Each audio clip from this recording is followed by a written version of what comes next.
Hello' viewers, দুবৰী ধাৰাবাহিকৰ আজিৰ খণ্ডটো চাবৰ বাবে বহুত বেছি ইণ্টাৰেষ্টিং হ'বলৈ গৈ আছে, কিয়নো যোৱাটো খণ্ডত আমি দেখিবলৈ পাইছিলোঁ যে দুবৰী আৰু সমুদ্ৰৰ নামত অমৃতৰ নামত থকা দোকানখন আৰু ঘৰটো লিখি দুবৰীৰ হাতত কাগজখন দিয়া দেখিবলৈ পাইছিলোঁ।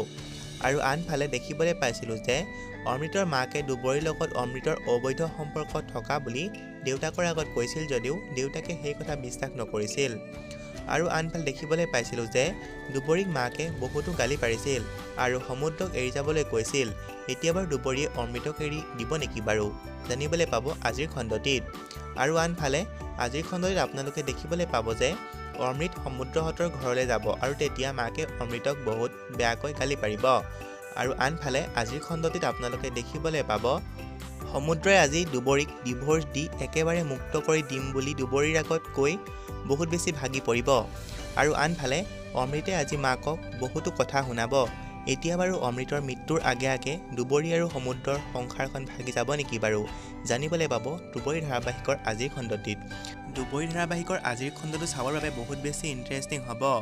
আজিলৈ ভিডিঅ'টো ইমানেই আছিল, ধন্যবাদ।